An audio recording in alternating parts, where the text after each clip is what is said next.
Hey guys, Mathel here once again, and today I've got a full build video from start to finish of what happens when you smash a bunch of memes together and basically push it to the absolute end, which is to say it can do everything and it feels kind of janky. And in this situation, it is a Doryani's Fist and Doryani's Touch skill, consequently. Ignite Stormfire Elementalist. So the idea behind the build is stacking some big flat lightning damage from the Doryani's Fist and then into Doryani's Touch, which has a 600% effectiveness of added damage to it, and then using a Stormfire to scale all of your lightning damage into burn damage and thus have a one-punch mam character.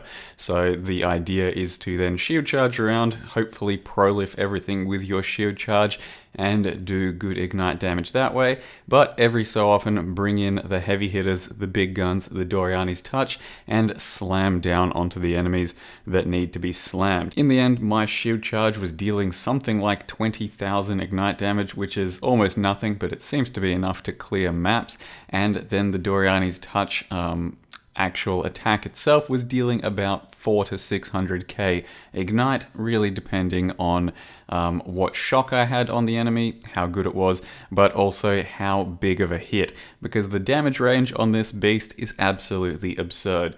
By the end of the character, my Doryani's Touch skill had something like 19,000 minimum damage to a top end of 140,000. So I was doing anywhere between 20% and 100% of my damage, depending on how well I rolled the ignite on the mobs. And it's pretty damn nice for clearing maps. It's just basically a shield charge character at this point for the map clear, but prolif does still feel incredibly satisfying in this game. And then you've of course got the 1 second wind up of a fist attack to burn everything into out of existence rather. And just annihilate it all. And you can see that the one other interaction that we discovered, which I had no idea was going on, is Cinder Swallow's burn effect is apparently making your burns Stygian colored. So instead of the usual reddish, purplish, elementalist burn that you have from these sorts of ignites, you get a nice dark Stygian effect as long as your Cinder Swallow is up when you burn things. I had no idea that was a thing, so it does make your prolifs and elementalists just a little bit different and kind of cool. But other than that, here's a boss fight of a pure Zoth kill. It was, not exactly what I was hoping for, because the idea behind the build was to eventually have enough ignite damage and just be able to run in and slam one time and then something would burn to death. However, like I said, the min roll to the top end roll is a pretty big variance, so you do have to slam several times to at least get the right type of ignite on the enemy.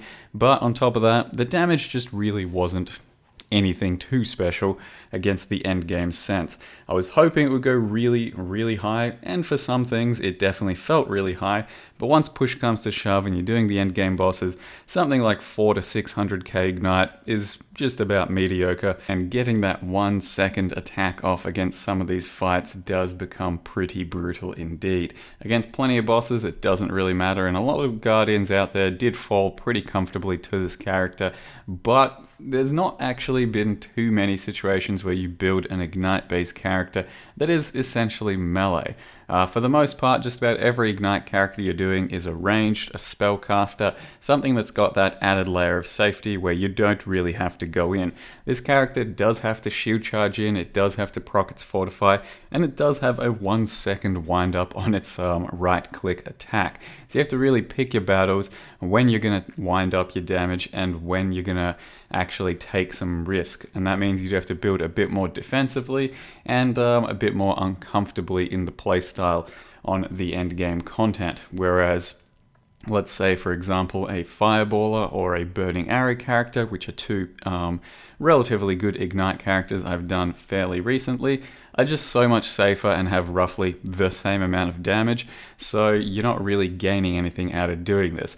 Which is to say, these memes, while fun, and it was nice to be able to work this out and try and get it building and, do something different, not really worth it overall because it doesn't offer anything extra or additional over those other traditional Ignite builds. And if you're going to play an Ignite character similar to my Stormfire characters, you're probably better off doing the Burning Arrow or a Scourge Arrow variant of the Elementalist I did a couple of leagues ago, because those should work really well in today's content and are a lot of fun and don't cost that much to put together. This one was a little bit rough to put together and ultimately just a pile of, well, it's a bit of a mess, but it was a lot of fun and mostly just like a thought project. So you try and execute a plan, see if it works, and overall just have some fun with it. So I don't recommend this one to anyone out there unless you really just are running out of ideas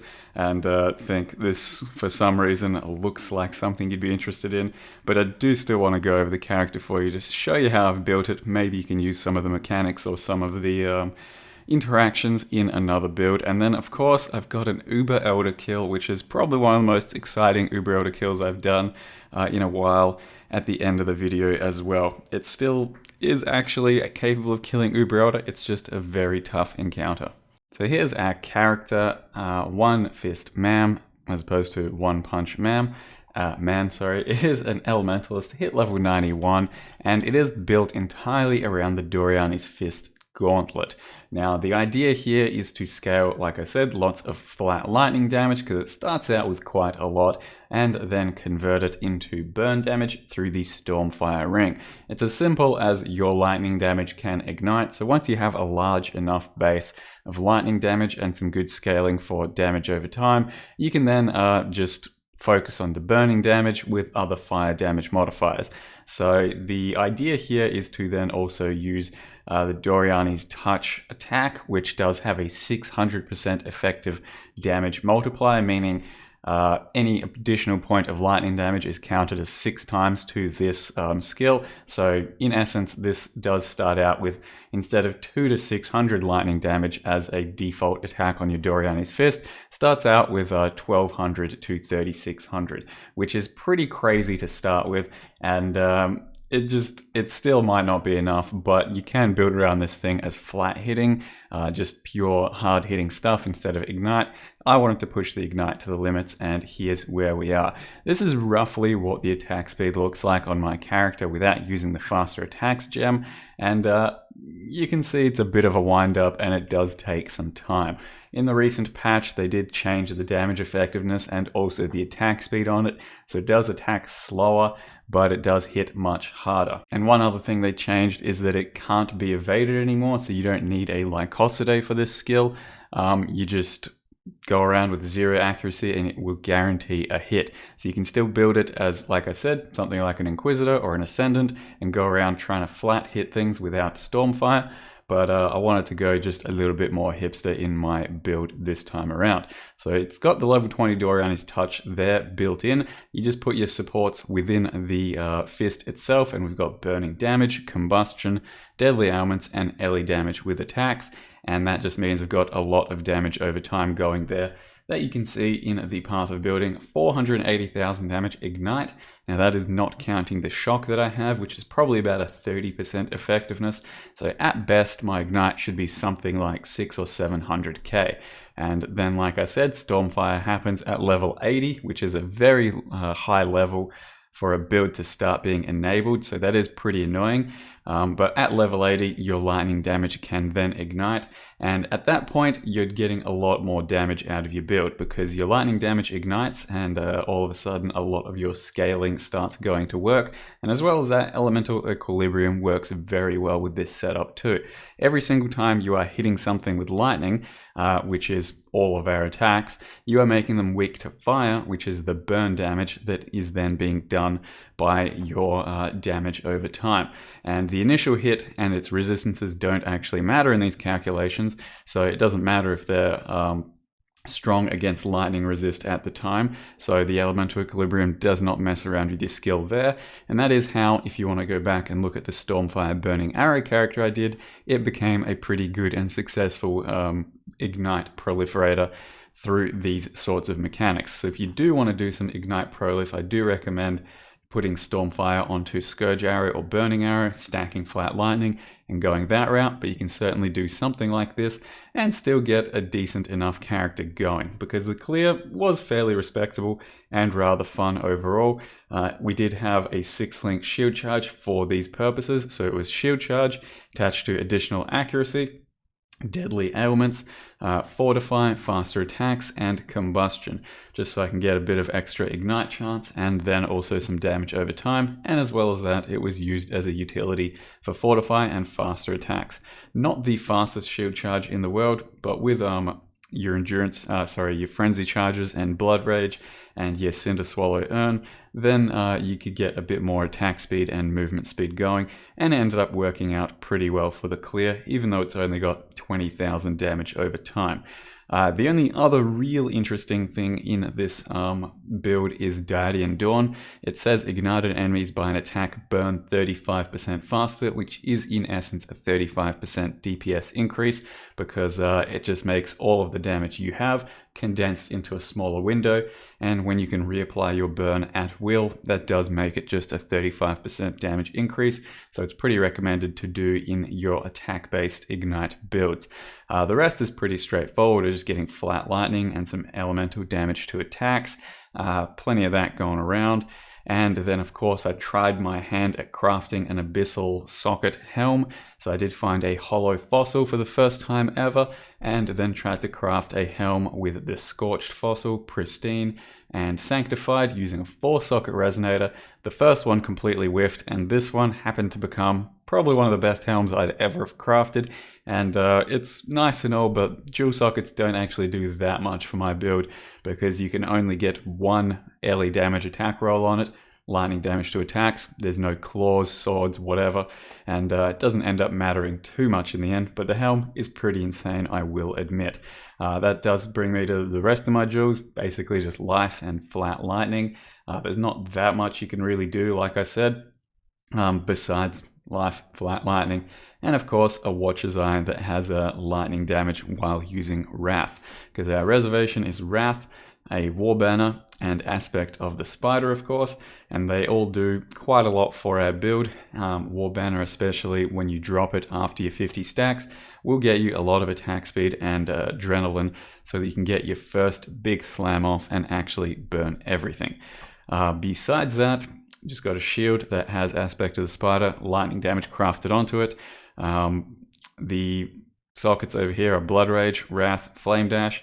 You then have casting damage taken to both my golems, so they stay up most of the time just by themselves. And of course, War Banner attached to Stormbrand and crit strikes. So Stormbrand is the way that we pretty much try and keep up our elemental overload almost all of the time, because Doryani's Fist and unarmed attacks have 0 crit whatsoever. So the only way you're going to get elemental overload is through an external skill.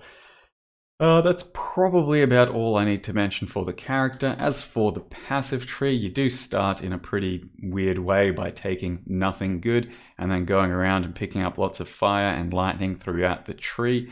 Do also take spiritual aid for minion damage being converted to you, especially with the helm enchant, since we don't have any good helm enchants for Doryani's Fist. You then try and pick up some jewel sockets. You definitely want the fire and ignite chance. You definitely want the shock effect as an elementalist, and of course the other LE nodes and lightning nodes over here. Now ascendancies don't matter too much on the elementalist here, except for the big prolif node. You do of course have that 20 more damage with ignite, you prolif and the shock and the prolif there, and then we just grab some elemental reflect immunity, a little bit of leech, and of course our 2 golem friends, because penetration doesn't really factor in. It's just about weakening the enemy's resists. The penetration on your initial hits don't actually factor in for these ignites and initial hits and everything. And leveling these types of characters are kind of tough, because if you want to be ignite as soon as possible, you have to go with a 3 dragons interaction from a helm, which makes your cold damage do ignite damage. So you run the way I did it anyway, is all your lightning damage converted into cold with 2 Call of the Brotherhoods while wearing a Three Dragons mask. So then most of the damage you deal is cold, and then that cold can ignite. And eventually, once you can get Stormfire on, it becomes a much nicer build, but you can do it much earlier on with that mechanic as well. So this is going to be a tough one out there if you want to try and level it, and definitely not a build I can actually recommend right now, just showcasing something kind of fun with the Doryani's Fist Gauntlet. Otherwise, I do recommend if you want to do some Ignite builds, like I said, a Fireball or a Burning Arrow or Scourge Arrow type of build. Now I'm going to leave you with the Uber Elder kill for this character. It was a bit of a clench fest. Having an attack that takes a second to wind up is pretty dangerous on Uber Elder, as you can imagine. So thank you very much for watching, guys. Hope you enjoyed the video and the build, and see you next time. I've hated builds in the past doing this that have had multi-strike because they lock you down for like 0.2 of a second and it feels uncomfortable. This build locks me down for a full 1.3 seconds every time.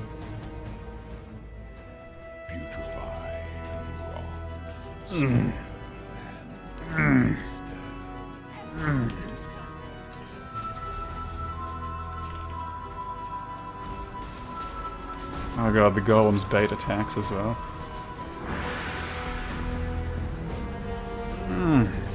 Okay. Proc that guy. Proc that guy. We did it! Sexy.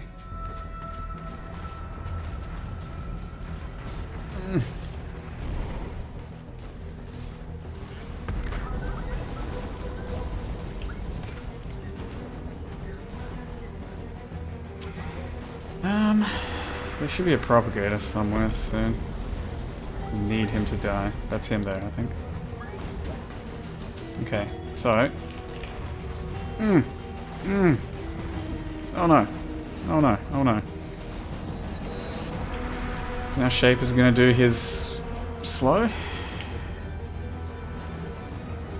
Oh god! I did not plan that out very well at all. Now he's doing his slow. Shit, that's poor timing. Ah! You fucking kidding me with the timing on those attacks. Ooh, my life flashed before my eyes just then.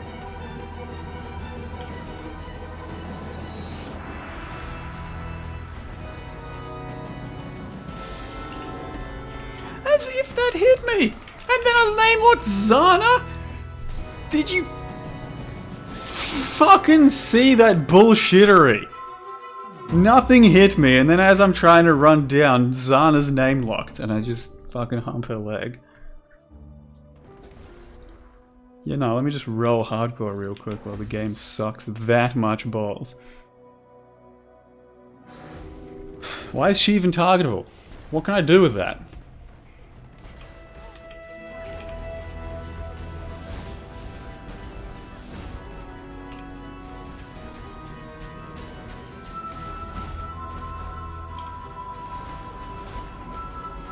Oh, that's too slow.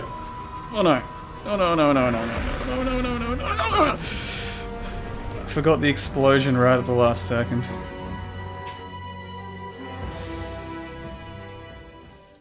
I had to run back here and doubled back into the spears. There's no fucking way I'm doing that again and trying to get it deathless. What was that? Did you not see what that was? I was trying to run away from the dude's fucking attacks, but then I realized I had to still do the explosion getaway. Now that's fucked. God damn it, I have to do this again. This run sucks too much now. God, fuck that. This is just uncomfortable. Do you know how painful that attack is? This wind up.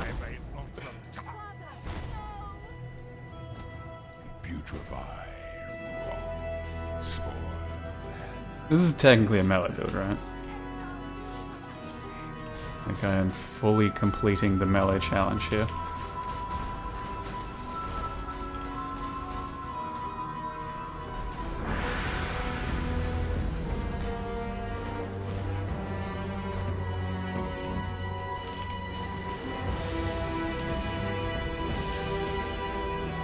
It's just got to go that smooth every time. Why can't it?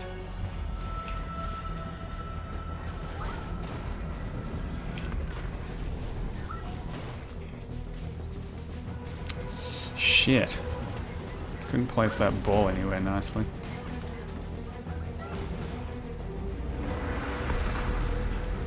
Oh no, propagator. How long has he been alive for? That's such a bad hit too.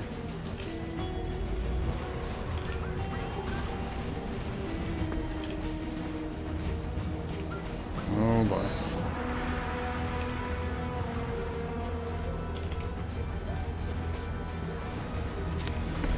Hopefully that pushes him. So then Shaper does his... Yep, portal phase. Perfect, perfect, perfect.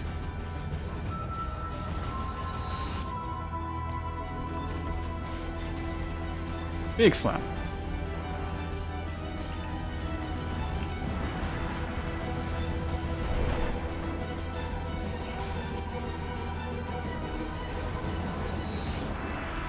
Yeah, I don't even have to slam the eyes, I just shoot charge around him.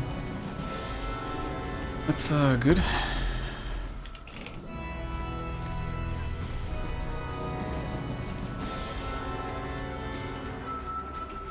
No, it was a waste of a slam. Are you kidding me? Think I can waste slams? Oh fuck, this propagator's gonna stay alive. Phew.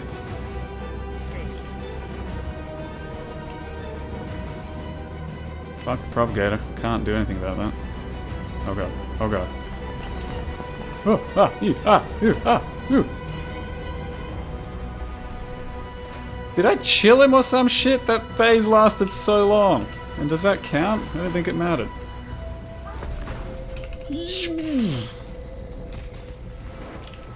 This is fine.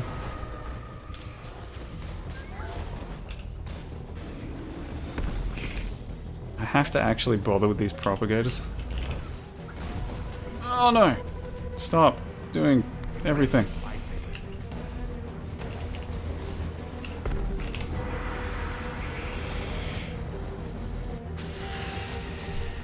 Fucking kidding me? You see that pre-fired dodge on the slam while slowed? It wasn't enough. I had to leave too many propagators alive throughout the other things, and it's just disgusting in there now.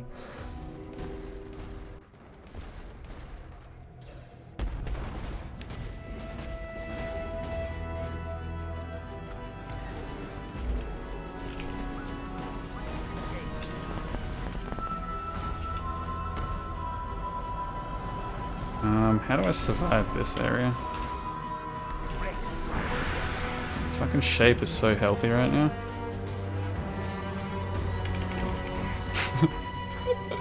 I got slowed so hard with that ball plus phase slowing combo and Shaper next to me. That was going so well. I mean, sure, I almost died like 40 times, but I got almost to the end. Without dying. And then just shit at the fan. Is that a dead Shaper? Fucking kidding me? Alright, easy clap. M'lady.